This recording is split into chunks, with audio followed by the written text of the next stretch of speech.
Bismillahirrahmanirrahim. Assalamualaikum warahmatullahi wabarakatuh. Alhamdulillahirabbil alamin wal aqibatu lil muttaqin wala udwana illa 'alal zalimin. Wassalatu wassalamu ala rasulillah ajma'in. La haula wala quwwata illa billahil 'aliyyil 'azim. Subhanaka la ilma lana illa ma 'allamtana innaka antal alimul hakim. Asyhadu an la ilaha illallah wahdahu la syarika lah. Asyhadu anna Muhammadan 'abduhu wa rasuluh. Allahumma shalli wa sallim wa barik ala Muhammad wa ala alihi wa ashabihi ajma'in wa man tabi'ahum bi ihsanin ila yaumiddin. Allah Ta'ala fil Qur'anil Karim. A'udzu billahi minasyaitonir rajim. Bismillahirrahmanirrahim. Tabarakalladzi biyadihil mulku wa huwa 'ala kulli syai'in qadir. Alladzi khalaqal mauta wal hayata liyabluwakum ayyukum ahsanu amala wa huwal 'azizul ghafur. Tsumma qala Nabi sallallahu alaihi wasallam,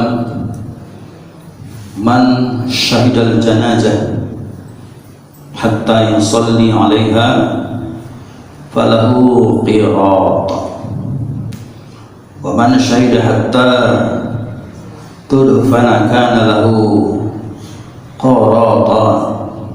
Qila wa mal qirata? Qala mithlul jabalainil 'azimain. Thumma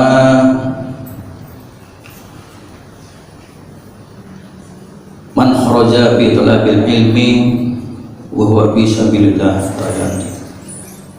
Alhamdulillah, Bapak Ibu yang dirahmati Allah, wajiblah kita bersyukur kepada Allah.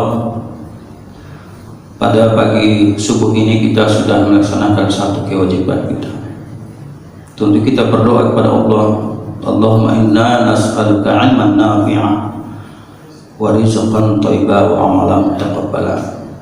Insyaallah ibadah yang kita lakukan ini adalah ibadah yang terbaik di dalam kehidupan kita, dan kita berusaha dan berupaya untuk selalu memberikan yang terbaik ketika kita beribadah kepada Allah Subhanahu wa Ta'ala. Bapak Ibu yang dirahmati Allah, sebagaimana yang sudah dijelaskan oleh Bapak protokol tadi, bahwa pada subuh ini kita akan menjelaskan tentang kewajiban kita di dalam hal menghadapi saudara kita yang dipanggil oleh Allah Subhanahu wa Ta'ala. Bapak Ibu yang dirahmati Allah, tentu untuk menyingkat waktu kita akan langsung ke poinnya, bahwa perlu kita pahami Bapak Ibu, kematian itu ada dua model. Jadi tidak hanya fashion yang punya model ibu-ibu ya, tetapi kematian itu ada dua model, ada dua cara. Yang pertama, Bapak Ibu, mati tiba-tiba, mati mendadak. Nah, ini nggak perlu kita bahas ini. Kenapa? Ya karena memang sudah mati. Selanjutnya nanti kita akan bersiap-siap untuk melaksanakan fardu kifayah.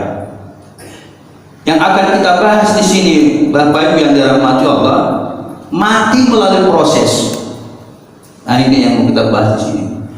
Dalam surah An-Nazi'at dijelaskan Allah, wan nazi'ati gharqa wan nasitati nashqa. Demi malaikat-malaikat pencabut nyawa dengan sangat keras, sehingga sakit kerasnya di dalam riwayat dijelaskan orang yang mau mati itu bagaikan memikul gunung, saking dahsyatnya kematian itu. Tapi ada juga sebaliknya. Kalau tadi wan nazi'ati gharqa, yang kedua adalah wan nasyiqati nashqa. Demi malaikat mencabut nyawa dengan lemah lembut, bagaikan menarik rambut dari tepung. Dicabut juga memang, tapi dicabut dengan kasih sayang. Ya. Kita Bapak Ibu sebagai anggota keluarga, sebagai jemaah barangkali, sebagai teman, ini harus kita sikap. Yang pertama, di dalam surah Al-Qiyamah dijelaskan Allah proses ini tadi. Tadi yang pertama ada mati mendadak. Kemudian yang kedua ada prosesnya. Barangkali dia didahului dengan sakit. Ya, sakit tidak hanya 1 hari 2 hari. Ada yang sakit itu sampai berminggu, berbulan dan lain sebagainya. Maka dijelaskan Allah di dalam surah Al-Qiyamah, Bapak Ibu, kalla idza balaghatit taraqi, sekali-kali tidak, kata Allah, apabila napas itu sudah sampai di kerongkongan.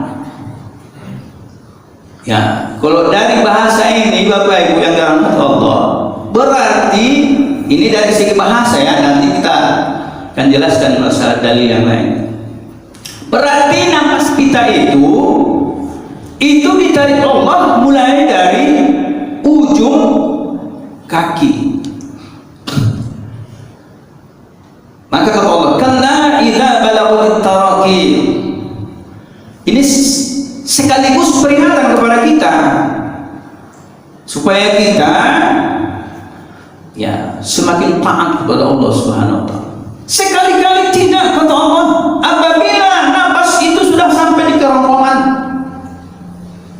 Wa qila man raqa, maka dikatakan kepadanya, ini calon mati ini tadi. Ini kita harus bayangkan ke diri kita Bapak Ibu ya, supaya menambah keimanan kita. Wa qila man raqa, dikatakan kepadanya, siapalah kira-kira yang bisa membantumu saat sekarang ini? Siapa yang bisa kira-kira menolongmu saat sakaratul maut ini sudah datang? Engkau dulu bangga dengan uangmu yang banyak, bangga dengan hartamu, bangga dengan kecantikan ketampananmu, kau bangga-banggakan di hadapanku, kata Allah. Sekarang siapa yang bisa menolongmu? Rupanya disitulah Bapak Ibu, kita nanti, kita semua ini ada rasa penyesalan. Wajonna annahul firaq, bahwa yang mau mati ini mengira bahwa inilah saat perpisahan dengan dunia. Inilah saatnya perpisahan. Taat kalian kepada Allah, kata Nabi SAW. Ittaqullah, takutlah. Kullu nafsin dha'iqatul maut. Tidak ada pengecualian. Wa zanna annahu firaq. Inilah saat-saat paling genting di dalam kehidupan kita dalam menggapai sakaratul. Wal tafati saqqa bisaqqa, kata Allah. Apabila betis kiri sudah bertautan dengan betis kanan, artinya apa? Penopang kita Bapak Ibu di dalam kehidupan kita ini, kaki kita ini, betis kita ini. Kalau tidak bertenaga kaki kita nggak mungkin bisa beraktivitas yang lain. Karena memang kaki itu, betis kita ini adalah merupakan penopang tubuh kita. Maka kata Allah, apabila betis kiri dengan betis kanan itu sudah bertautan, artinya tidak ada daya upaya lagi, gak berdaya lagi. Wal tafati saqqa. Kemudian Bapak Ibu yang dirahmati Allah, tidak lama kemudian pergilah ruh kita dari fisik kita yang tampan ini. Pergilah ruh kita dari fisik kita yang cantik ini. Apa kita Bapak Ibu? Ini yang perlu kita sikapi dulu. Apakah siap kita terhadap keluarga kita yang mengalami seperti ini? Ya, maka pesan Nabi Shallallahu Alaihi Wasallam yang pertama adalah lakinu mautakum bi kalimatin la ilaha illallah. Ya, setelah megap-megap tadi, sebelum dicabut seluruhnya mulai sampai nanti ke ujung ubun-ubun, ada tugas kita Bapak Ibu. Gak usah menangis dulu. Kadang-kadang karena sedihnya gitu Bapak Ibu ya, ya dibantai menangis dulu. Gak usah menangis dulu.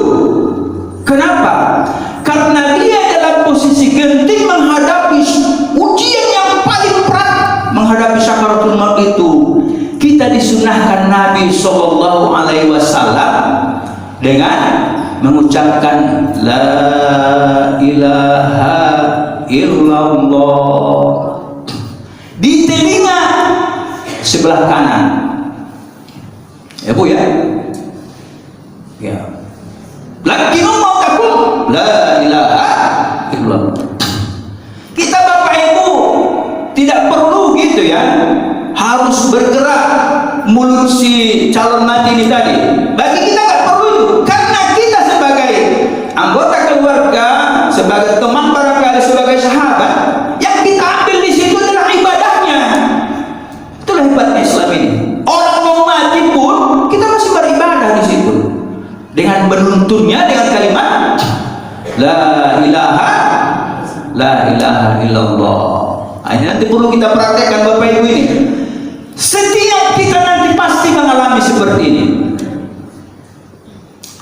Ya, maka Bapak Ibu yang dirahmati Allah,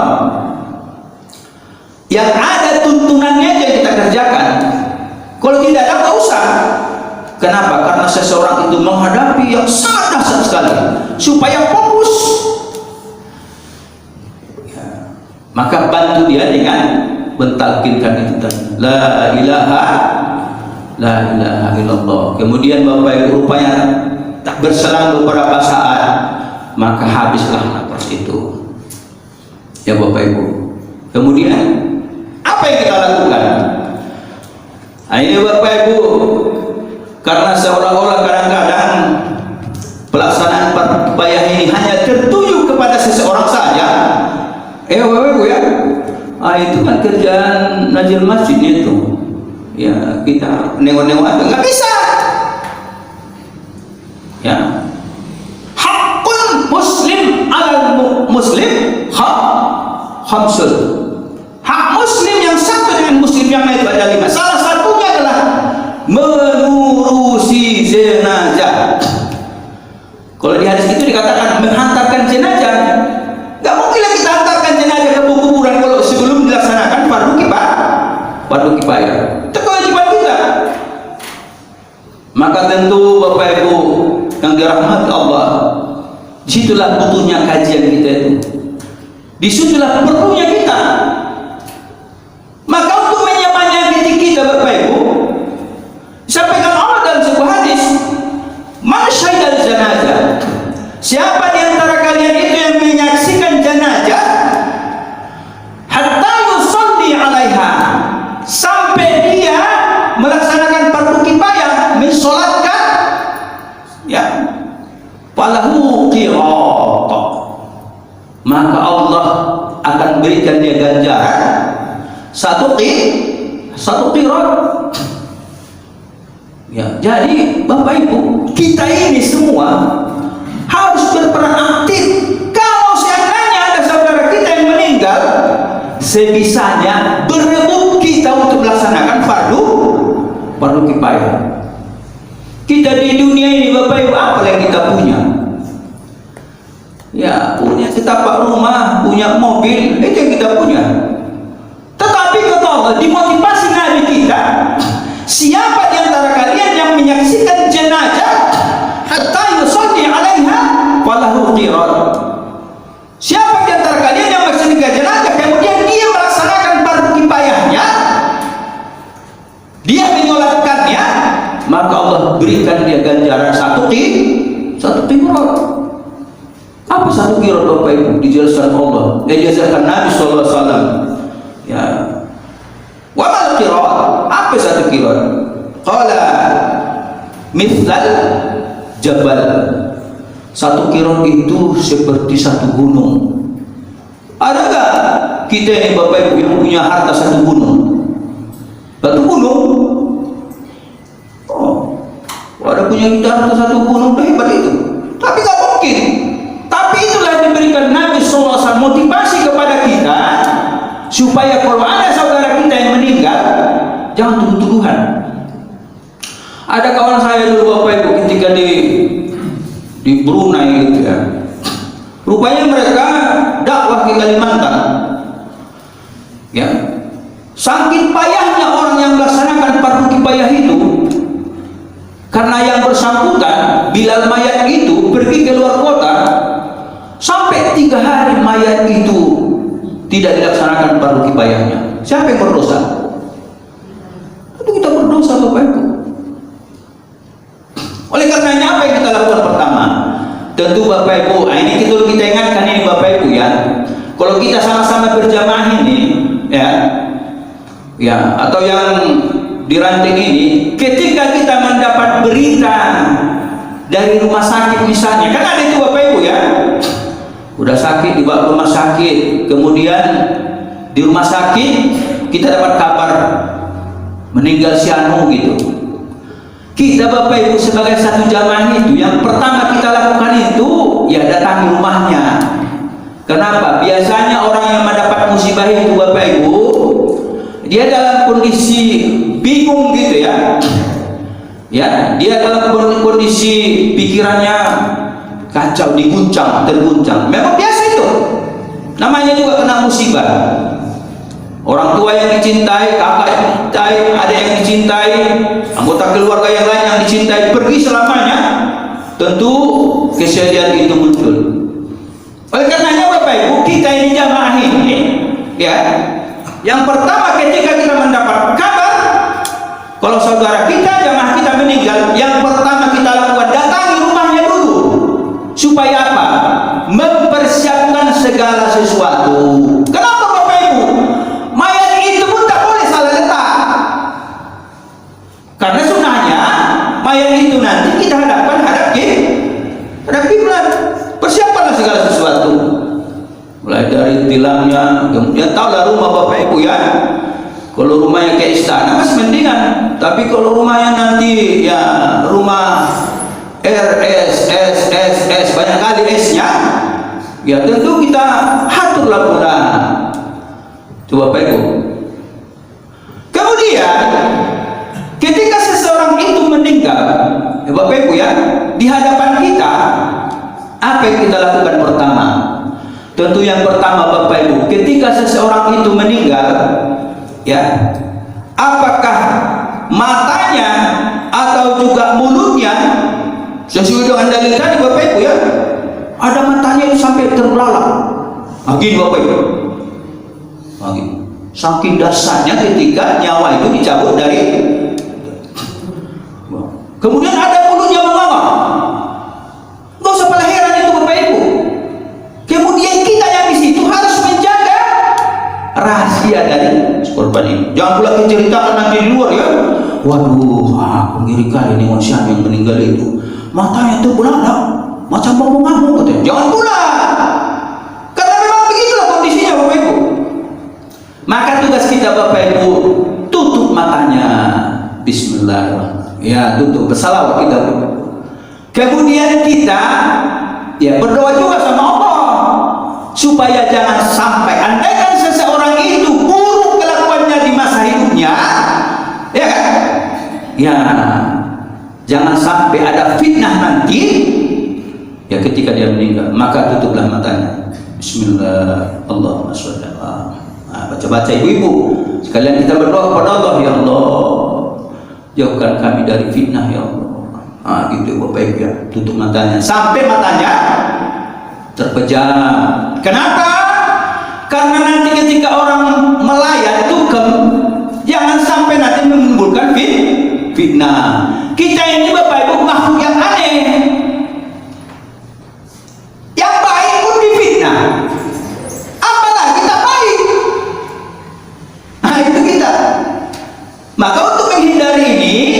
ya baguskanlah.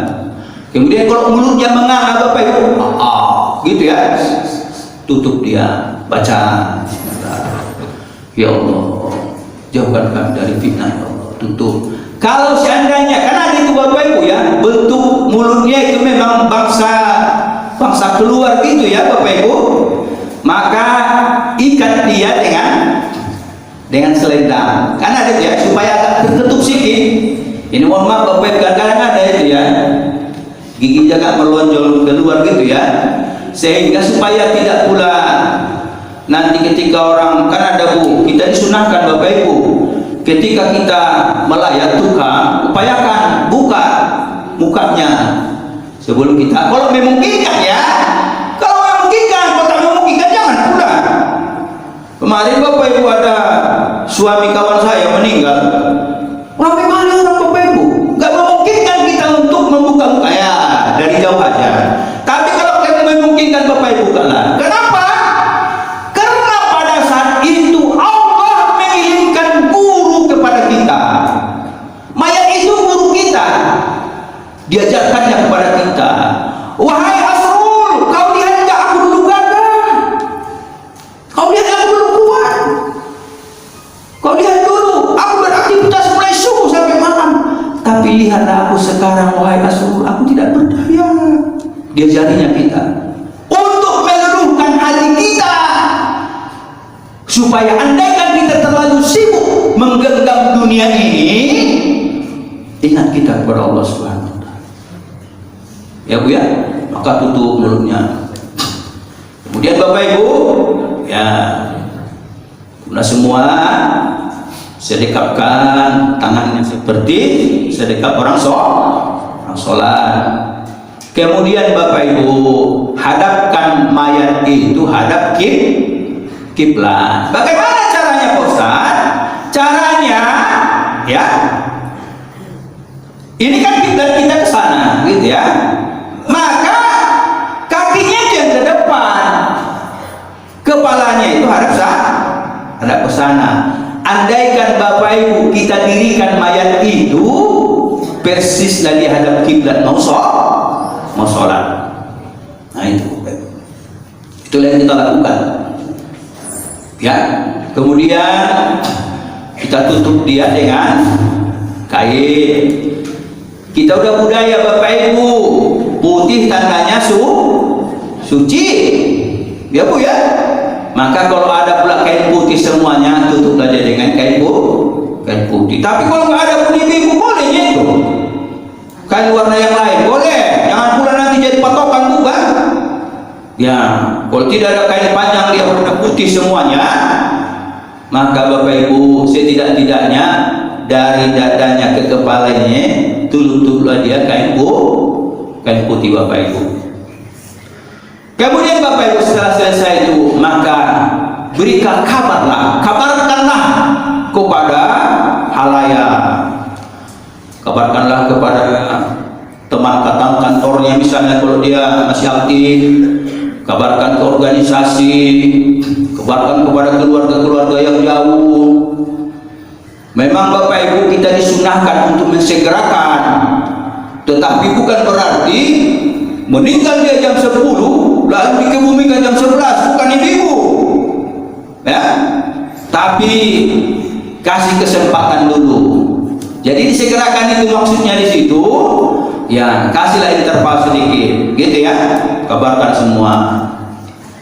Kemudian Bapak Ibu tentu setelah itu bersiap-siaplah kita untuk memulai kewajiban kita melaksanakan fardu kifayah. Bapak Ibu ya, kita semua Bapak Ibu ini harus ahli kita di dalam melaksanakan fardu kifayah. Tidak boleh tidak. Ini kadang-kadang Bapak Ibu ketika seseorang meninggal gitu ya, aduh, siapa kok nggak bisa ditelepon, siapa nggak bisa ditelepon, mati HP-nya. Bolak-balik Bapak Ibu, nggak perlu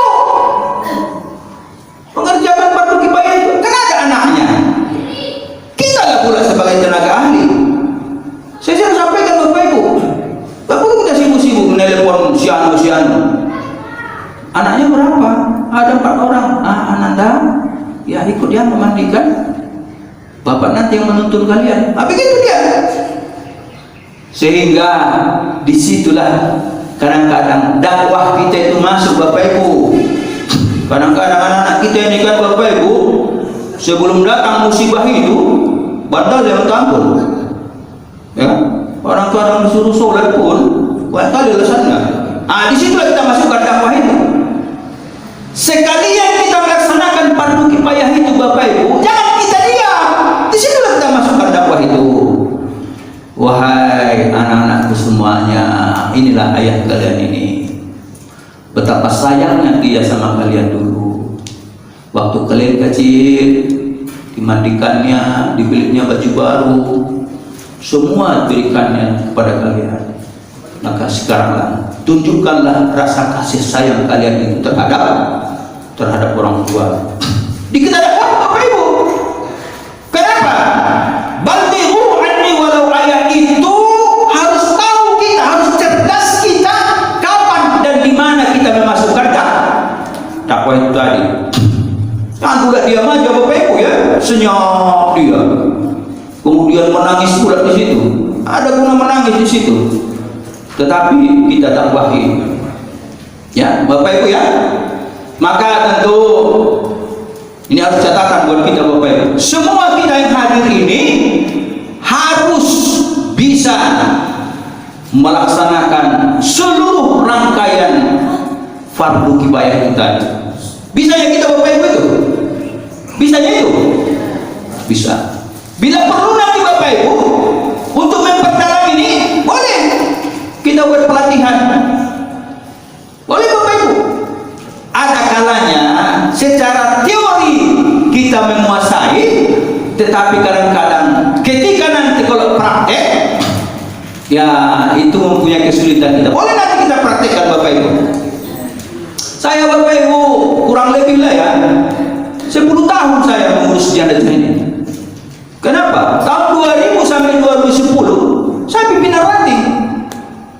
Tapi pimpinan ranting ini, Bapak Ibu, tengah malam di teleponnya kita, meninggal siang, kan? Ya, hampir 10 tahun mengurus jenazah ini. Oleh karenanya, Bapak Ibu, tidak ada alasan buat kita untuk menghindar dari pelaksanaan ini. Seandainya nanti ada di antara kita yang mati, nggak perlu terlalu sibuk kita mencari orang lain untuk melaksanakan fardu kifayah. Bapak Ibu, memandikan yang mati jauh lebih mudah daripada memandikan yang hidup. Jauh lebih mudah, Bapak Ibu. Kenapa? Karena yang mati itu nggak mau dia komplain.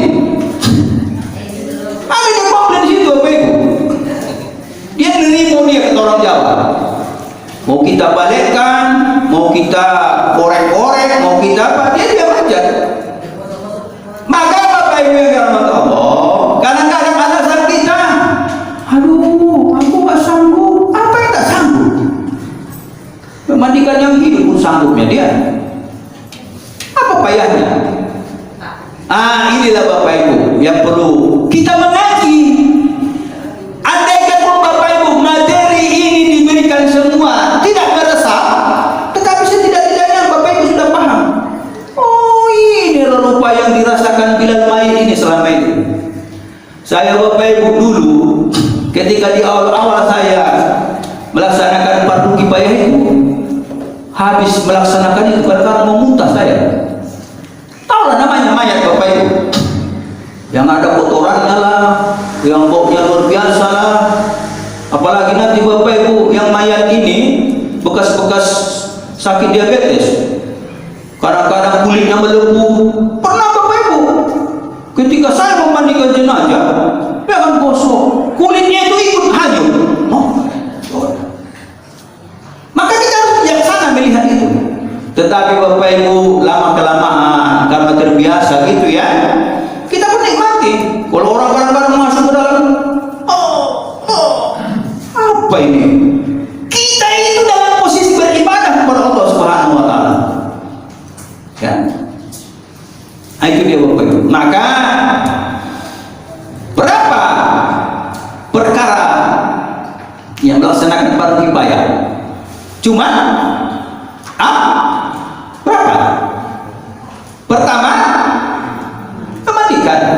Yang kedua, mengkafani. Yang ketiga, mensolatkan. Yang keempat, antar ke kuburan. Itu aja. Berapa persyaratan kalau mau melamar?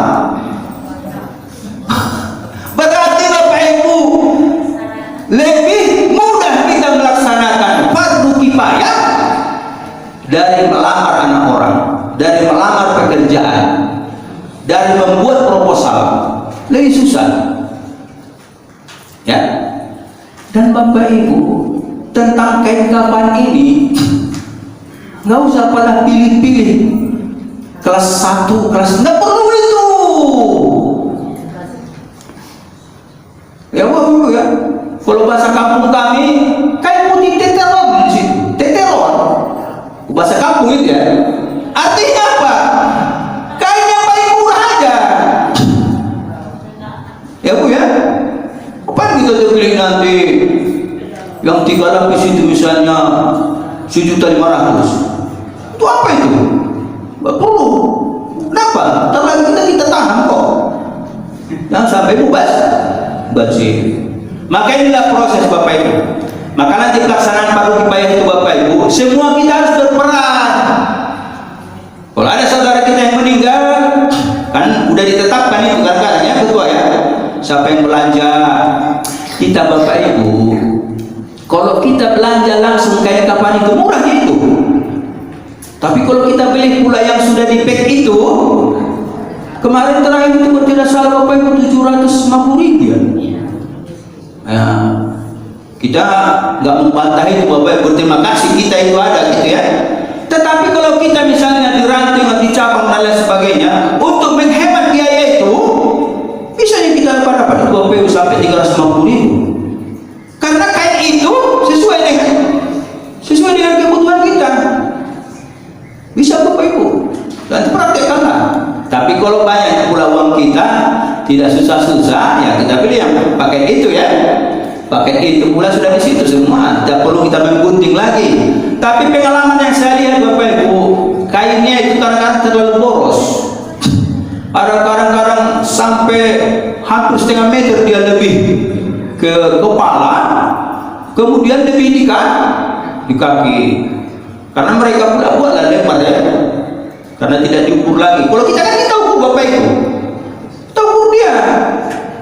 Ya, kalau kita dulu belajar Bapak Ibu, setidak-tidaknya lebih kain itu ya 2 genggam dari kepala, 2 genggam dari kaki. Ya, maka kita laksanakanlah Bapak Ibu. Ada yang membeli kain kafan, ya, kemudian ada yang mempersiapkan kamar mandi dan lain sebagainya. Bapak Ibu, kita sekarang ini sudah agak mudah. Kenapa? Sekarang sudah ada tempat mayat itu gitu ya. Ya, apa namanya itu? Dipan ya. Ya, sudah ada dia. Ya, ada videonya Bapak Ibu yang dibuat oleh perserikatan. Tapi Bapak Ibu di masyarakat ada yang nggak mau pakai itu. Kami mau mampu kok. Karena ini adalah perpisahan yang terakhir ya. Kami mau mampu, silakan. Artinya apa? Itu hanya media saja yang untuk mempermudah. Bapak Ibu, kita melaksanakan fardu kifayah ini, saya rasakan itu Bapak Ibu. Kalau memang tidak ada alat itu, kita nunduk berdiri, ya kadang-kadang habis memandikan itu kena juga pinggang kita. Apalagi yang sudah berusia-usia di atas 50 ini Bapak Ibu. Aduh, nah gitu ya. Maka dibuatlah tempat ini supaya memudahkan kita ya, sampai nanti selesai memandikan itu.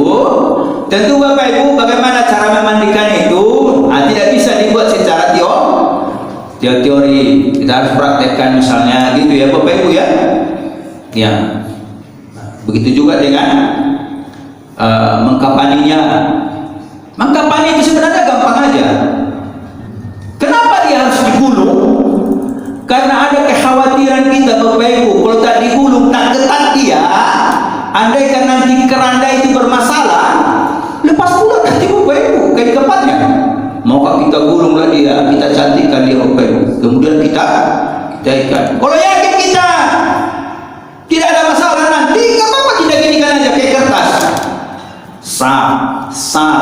tutup, ikat, nggak apa-apa. Cuman kadang-kadang Bapak Ibu di tengah jalan muncul masalah gitu ya, sehingga nanti jatuh mayatnya, lepaskan kapannya, waduh menjerit nanti. Ya. Inilah Bapak Ibu yang kita lakukan untuk mempersiapkan tentang pelaksanaan fardu kifayah itu. Ya, kita mulai dari memandikan itu tadi ya, mengkapani. Kita Bapak Ibu nggak perlu banyak-banyak. Kalau saya memandikan, melaksanakan fardu kifayah itu Bapak Ibu cukup 2 orang yang membantu, selesai. Nggak perlu banyak-banyak itu. Dan memandikan mayat itu tak perlu lama-lama. Ada sampai hampir 1 jam Bapak Ibu masih digosok-gosoknya aja. Saya pernah pengalaman Bapak Ibu. Bahkan kok lama kali yang memandikan ini? Ngapain orang itu di dalam? Rupanya Bapak Ibu udah rusaknya begini semua. Saya bilang kok begitu. Nah inilah perlu ilmu itu. Artinya apa Bapak Ibu? Ilmu itu memberikan jalan keluar untuk memudahkan kita melaksanakan fardu kifayah itu. Kira-kira sampai di sini Bapak Ibu paham ya kira-kira bertambahnya ilmu itu ya Bapak Ibu, harus bertambah Bapak Ibu. Kenapa? Tak selamanya kita bersama. Ada kalanya kita dalam posisi minimalis ya, kalau mayoritas kita seperti ini masih enak, tapi ada kalanya Bapak Ibu kita dalam posisi minim, tidak ada orang. Kenapa? Karena tingkah kita ini pun kadang-kadang berlebihan. Saya pernah Bapak Ibu mengalami seperti itu. Jam berapa kita laksanakan fardu kifayah? Oh, menunggu anaknya lagi dari Padang. Ya. Datanglah anaknya Bapak Ibu kira-kira di jam 3 dengan pakai kacamata, dengan merau-rau, ya kan? Orang udah berpulangan. Ya, mana pula tahu orang menunggu. Ini sebenarnya sifat jelek kita juga itu. Kalau kita datang tukang gitu ya, mendatangi orang yang meninggal ini, ya kau usah pada tanya ini kadang-kadang tidak Bapak Ibu. Begitu kita datang, masih jauh lagi kita. Yang pertama kita tanya itu jam berapa dikebumikan? Ya Pak, jam berapa dikebumikan? Iya, menunggu anaknya lagi, nggak tahu jam berapa. Wih, aku ke kantor. Nah, ini nggak datang lagi ini. Biasanya nggak datang lagi ini. Ya, maka Bapak Ibu, ketika kita mau melaksanakan fardu kifayah itu, ya kan, mulai memandikan itu, kalau seandainya tidak ada lagi hal-hal yang menghalangi kita untuk apa, laksanakan segera. Maka kalau meninggal dia malam misalnya Bapak Ibu, ya jam 10 laksanakan. Biar nanti selesai nanti jam 11 orang masih ada lagi waktu interval untuk sholat zuhur. Rupanya anak-anak yang jauh ini pun hanya merang-merangnya aja kadang-kadang yang ada. Ketika nanti sudah sampai dia, begini Ananda, kita mulailah sholat fardu kifayah, melaksanakan fardu kifayah. Apa katanya?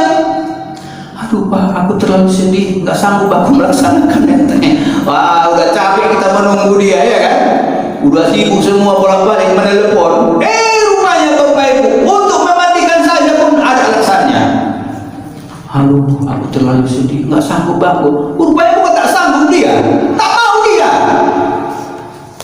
Rupanya menangis dia. Ini sebagian Bapak Ibu ya, menangis dia untuk menanti harta warisan itu, yang menangis dia. Yang di ruko simpang limun bagian siapa itu ya kan, yang di kuning bagi itu yang paling dipikirkannya. Sehingga Bapak Ibu, ini satu catatan bagi kita Bapak Ibu orang-orang tua kita ini, ya kan, hindari berutang untuk hal-hal yang tidak penting. Ya, kenapa? Jangan harapkan ahli waris membayar utang.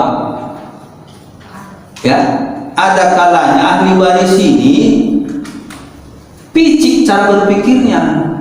Utang ayah 100 juta, mak udah bisa beli mobil itu, ngapain dibayar? Orang nggak ada yang tahu kok katanya pula. Itu hati-hati. Oleh karena Bapak Ibu, inilah materi kita Bapak Ibu. Kalau ada yang mau ditanya, ya dipersilahkanlah untuk apa namanya, ya mana tahu ada di antara kita yang masih bertanya tentang ini, gunanya kita mengaji ini, disinilah kita tumpahkan, kita tanya semua, sehingga nanti di dalam pelaksanaannya itu Bapak Ibu bisa kita laksanakan, walaupun tak sesempurna Bilal mayat yang biasa. Tentu Bilal mayat itu kan Bapak Ibu udah spesialis dia ya. Ya walaupun itu, tapi yang jelas kita sudah bisa dan mampu melaksanakan fardu kifayah yang akan kita laksanakan itu. Sehingga kata Nabi, ya barang siapa yang menyaksikan jenazah kemudian melaksanakan fardu kifayah, satu fardu kifayah diberikan Allah satu qirat dia sebagai hadiah. Dua fardu kifayah diberikan dua qirat. Ya, sempat satu bukit lubuk raya di sini buat sana punya kita sendiri. Wah, udah hebat kita itu. Tapi itulah yang diberikan Nabi SAW motivasi kepada kita supaya kita di dalam hal menangani fardu tahu betul kita bahwa itu adalah ibadah kita kepada Allah Subhanahu wa taala. Silakan Bapak Ibu. Ya, untuk apa ya nanti Bapak Ibu ya. Ya, nanti lihat-lihat juga di YouTube supaya apa itu ya? Apa tadi yang dijelaskan Bapak itu? Lihat nanti Bapak Ibu. Nanti kita kirim nih sama Pak Sapi ya. Nanti kirimnya ke guru. Ini salah satu media ini Bapak Ibu. Karena ini usulan dari Yamah juga ini. Kenapa nggak dimasukkan ke YouTube Ustaz? Supaya nanti kami bisa melihat. Karena kan Ibu ini lagi masak, ya Bu ya. Ada pula wifi di rumah gitu ya. Pengajian subuh masih takwa bandar selamat buka. Paling yang tanpa di situ kan. Dengarkanlah itu. Ya Bapak Ibu, kalau ada yang bertanya, ya silakan. Biasanya ya kalau sudah siap barangkali mau makan ya jarang yang bertanya. Saya pancing juga tempat lain Bapak Ibu, ada yang bertanya buat lagi Ustaz. Rupanya udah menanti rupanya sarapan pagi. Ya.